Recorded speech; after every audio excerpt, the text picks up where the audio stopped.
Hey everybody, I hope all of you are doing well. This month, May, is Mental Health Awareness, therefore, I like to share my story. I'm 30 years old, I'll be 31 in a couple months. As long as I could remember during the past 30 years of my life, I've always had depression. Even at times when I was happy, I still felt depressed. And my lifelong struggle with depression hasn't been easy, obviously. There were times when my depression became so severe, I was really worried about my life. I was thinking very irrationally, and I began questioning myself, questioning my life, asking myself, am I a burden to everybody? Is my existence itself is a burden to everyone? Maybe if I'm no longer here, people would be happier. And many times, actually throughout my whole life, I feel like I'm being told that I'm not worthy of who I am because I'm this or that. I don't even know, but I always get this message from people. And I've had some very close calls in the past. Most recently in 2020, which was one of the main reasons why I had to move to Irvine for almost a year. But thank God that I was saved and I'm here sharing my story. Other than depression, I've also struggled with hypochondria, mainly during my early 20s. And hypochondria, it's very scary. I kept assuming that I had this disease or I'm dying. I remember I was convinced that I contracted HIV from shaking someone's hand or hugging a stranger, sharing drinks with somebody, and I went to get tested for those reasons. Yes, laugh if you wish, because I did make a fool out of myself. I also remember I flooded my friends with questions about these symptoms that I had, asking them if they knew what it was, and their response was always, "I am not a doctor," but I persisted. I remember I thought I had Alzheimer's when I was forgetting things, which was likely due to stress from hypochondria.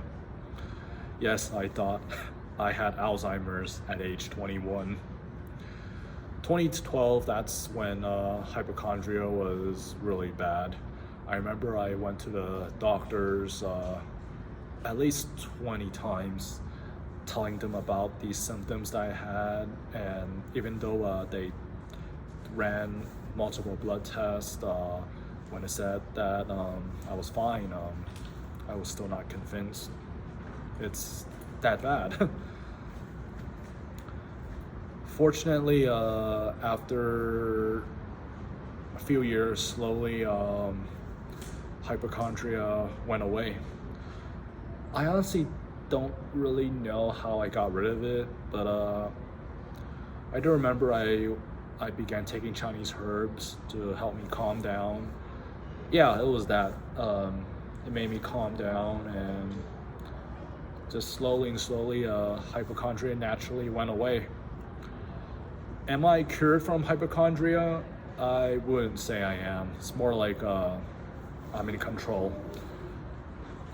I definitely know that I cannot get HIV or any STDs from shaking someone's hand, hugging somebody, or sharing food. And I definitely know that I cannot get Alzheimer's at the age of 30. And since I am a multilingual, it's less likely I'll develop Alzheimer's at a later age, as there's a study that people who speak more than one language will be able to delay the onset of Alzheimer's for several years. Well, I'm multilingual.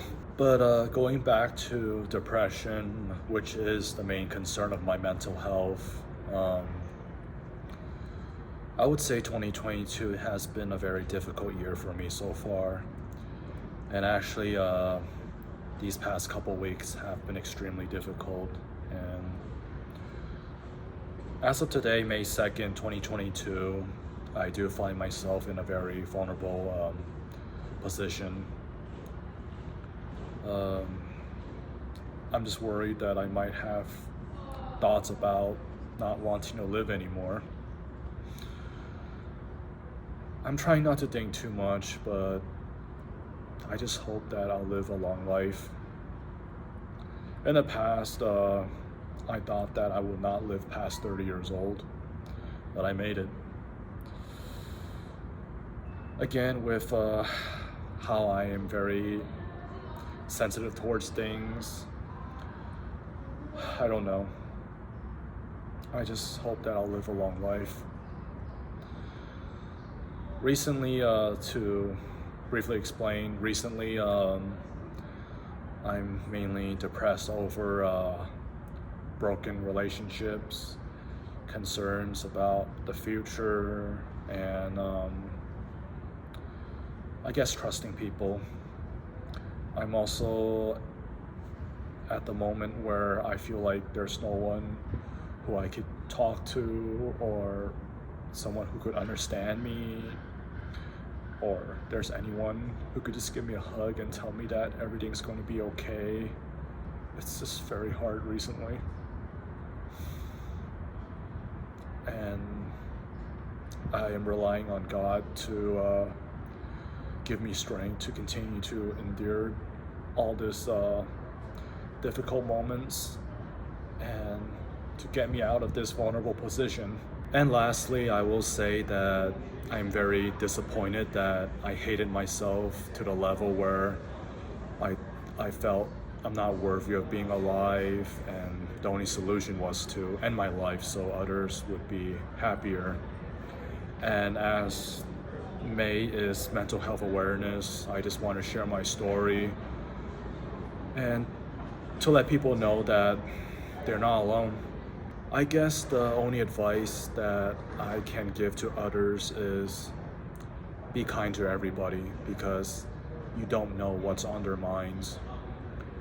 People don't pretend to be depressed. They pretend to be okay.